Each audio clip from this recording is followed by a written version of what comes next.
is Bulgaria, Lima, Zulu 1 Whiskey, Romeo. Hi and welcome back to another Tech Minds video. In this video, we're going to take an in-depth look at the third generation Q900, an all-mode, all-band transceiver. The Q900 has a built-in 4900 mAh rechargeable battery. With 20 watts on HF and VHF and 10 watts on UHF, this radio is a smidge above a standard QRP radio. Now, being able to transmit between 160 meters right up to 70 centimeters in the handbands, the receive on the Q900 covers from 100 kHz all the way up to 2 GHz. And for those that are interested, yes, you can transmit and receive on the 11 meter 27 MHz band on all modes. The Q900 will arrive in a nice little protective carry case, along with everything you need to get on the bands, bar your antenna. The microphone is a speaker mic with a 4-connection 3.5mm plug and a headphone socket at the bottom. A USB-C cable is also included, which can be used for connecting to your computer. Now, we'll talk about compatible software later in the video, but this cable will also charge the internal battery.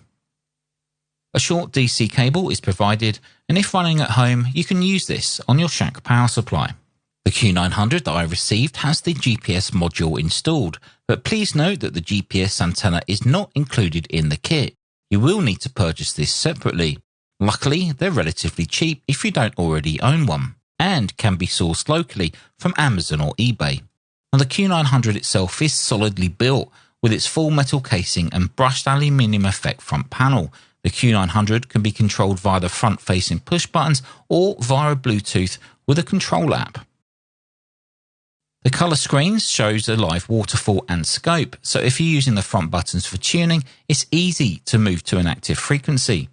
This alleviates the common concern of not having an inbuilt rotatable VFO. In practice, it's extremely easy to use the buttons to change frequency, especially as the waterfall's 48 kHz bandwidth will provide the user information on local activity. On either side of the Q900, you'll also notice cooling fans.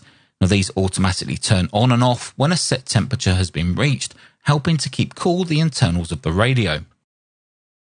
The rear panels host the main antenna connection, which is an SO239, along with a DC input, 2 USB sockets, audio out, an accessory port with a Morse key connection by its side.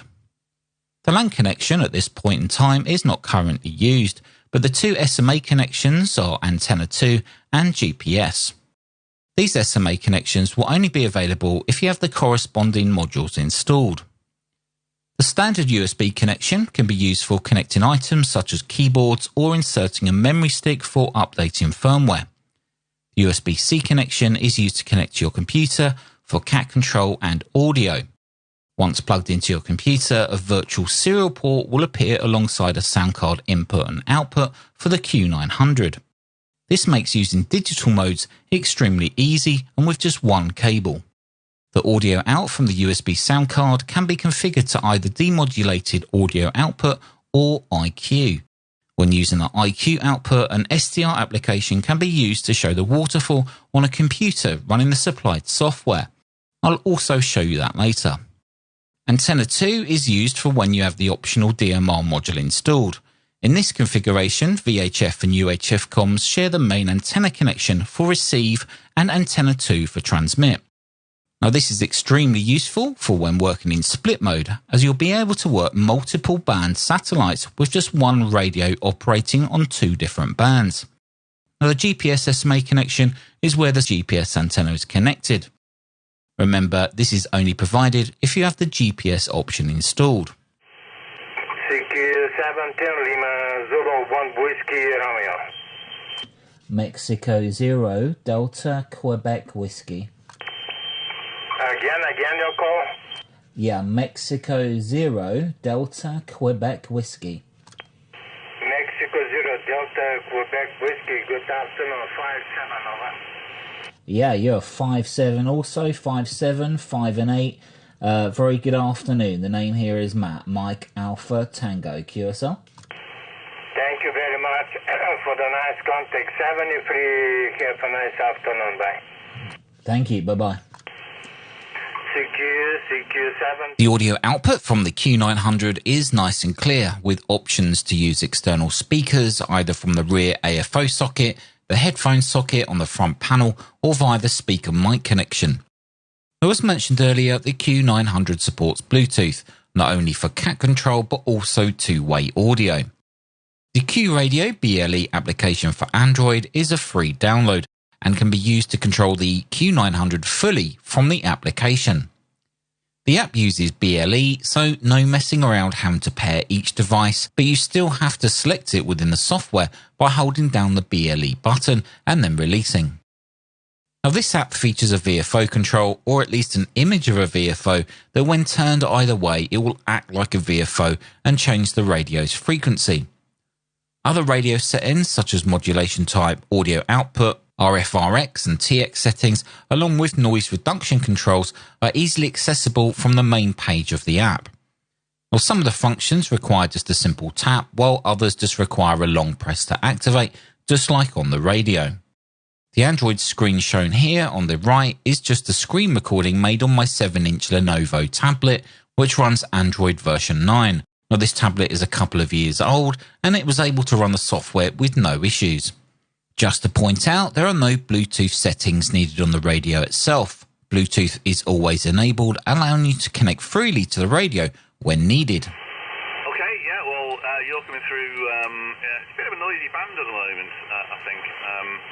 So, yeah, we are struggling a little bit here, but I thought I'd just come on the band and just see if I can pick a few people up there and just make sure that all the systems are working as they should. So, I'm not quite sure they are yet, but obviously I'm getting out anyway, which is always a good sign. So, but thanks for calling back, really appreciate it, Brian, and you have a good day over there, and we'll just work a couple more and then we'll close the radio down and go and read the manual again. Hi. Mike 0 Delta Quebec Whiskey. Standing whiskey. Yeah, Mike 0 Delta Quebec Whiskey. Delta Quebec Whiskey, please, the prefix again. Yes, it's Mike 0 Delta Quebec Whiskey. QSL? QSL, Mike 0 Delta Quebec Whiskey, 5 and 8. Yes, you're 5 and 8, 5 and 8, 73. 73, Oscar Quebec 100, Mike Bravo Sierra, QLZ. As the Q900 also supports all mode on 2 meters, I decided to take a listen for some activity. Now, luck would be on my side as there was a 2 meter SSB contest on, so let's take a listen to a couple of QSOs. Mate, no problem. Thanks very much for the call. Wish you all the best. Sticky contest, Mike 0 November. Mike 0 November, Golf 3, Charlie November, Oscar. Golf 3, Charlie November, Oscar. Thanks for the call. 5 and 8 with me at the moment. 045, 5 and 8, 45. Italy Oscar 91 Lima Tango. CQ contest, T3 Mexico, England, Holland, Golf at 3, Mike Echo Hotel, T3 MEH, CQ contest, over. Yeah, Golf 4, Delta, Bravo, Lima, portable.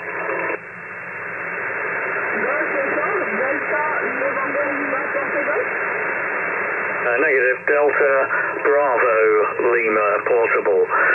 Delta, Bordeaux, Lima, portable.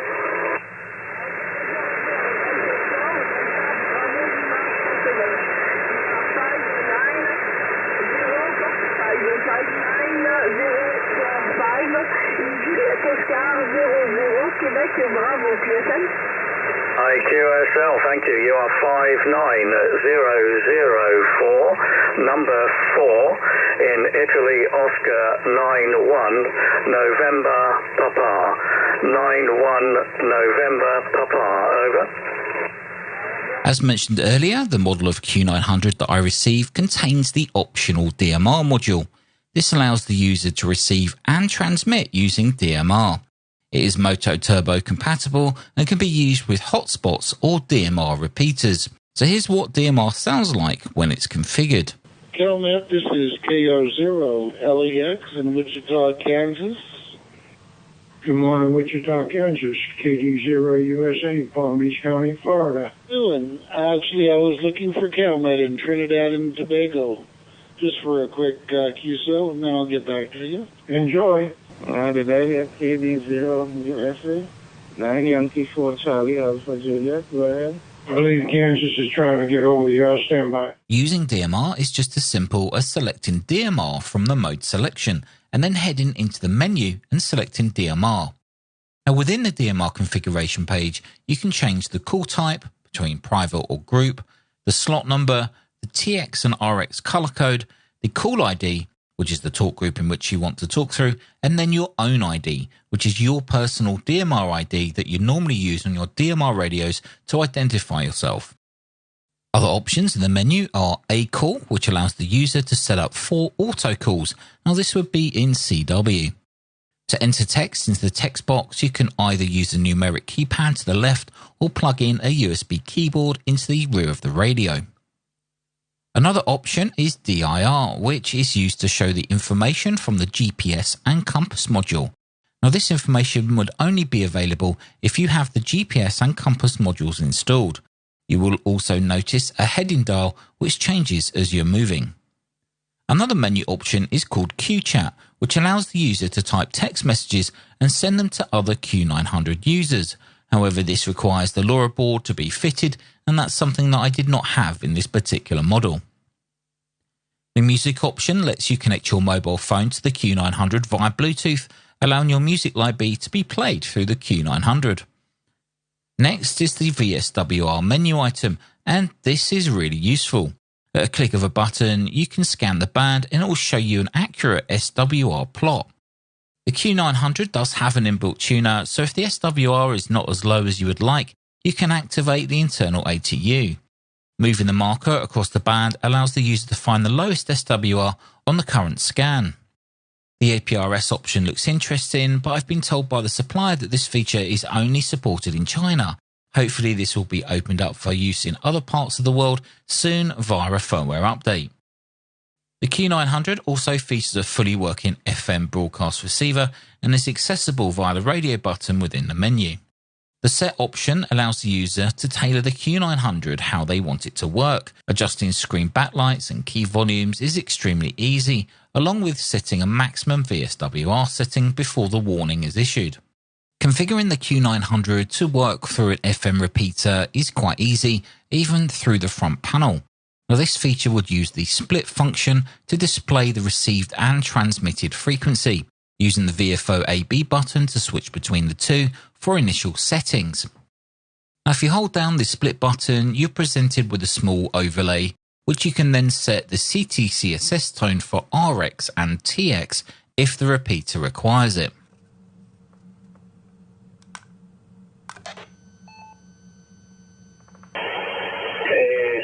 My English is not correct. Is for possible spotting me in this frequency, IW0HOQ is in this frequency. The Q900 has a NB and NR feature. The clip played there was with the noise reduction turned on. Now this is fully configurable through the menu, which allows the user to adjust the amount of noise reduction which is applied. In my opinion, it works quite well.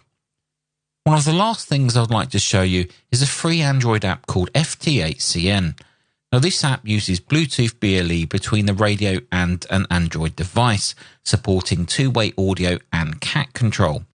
FT8CN is an FT8 application that lets you use the FT8 protocol from literally anywhere, as long as obviously you're in range of the radio. Perfect for use at home or if you're out portable, so no need to carry large laptops around. And one of the things I like about the software is that the waterfall also shows the decoded message, so at a glance you can read all of the FT8 activity on that band.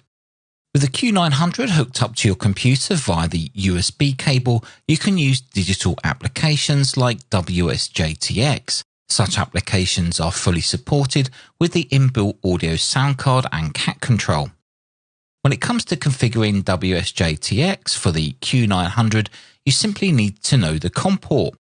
With the Q900 turned on and plugged into the computer, you can find the Q900 virtual COM port by checking device configuration. Within WSJTX settings, set the radio type to the Yaesu FT817. then set the COM port and then change the PTT to CAT. On the audio tab, select the Q900 for input and output audio source. You should now be able to use all of your favourite digital modes using WSJTX and the Q900. Another free application specifically designed for the Q900 is CNSDR. This application runs on Windows and allows you to fully control the radio. What is also nice is a large spectrum scope with waterfall. You can completely control the radio from this application and listen via your computer speakers. Yeah, you've just gone into the new square, that's fine. November Yankee 9-7, November Yankee 9-7, you're 5 and 9-59, okay? And they were all fighting one another, like gang fights. And it happened in two places, apparently. One was up in Islington, and the other one was somewhere in East London. In 2060 was a farm area, so I had a lot of agriculture ground around my house, and no problem to install any kind of antenna. I would have liked to place and install, Chris. Back to you, Mike 0 Kilo India Bravo, India Kilo 4 Bravo Papa Victor. Another Android application called Star Tracker is also freely available. This application will automatically adjust radio frequency for Doppler effect when using satellites. Now, I'll make another video specifically for all the software packages at a later time, as this is quite in depth. Well, there we go, guys. That's an overview of the Q900 all-mode, all-band radio. I must say that I've been working closely with the supplier and the manufacturer of the Q900, and their support has been second to none. Any questions I've had while learning how to use this radio have been answered very quickly and very professionally. If you're interested in this particular radio, then I'll leave a link to it in the description below. As I said, their support has been second to none, so if you do want one of these radios, I'd recommend purchasing it from the link below. I'll also leave a link to the manufacturer's website so you can go and take a look at the well-written manual and watch out for further firmware updates.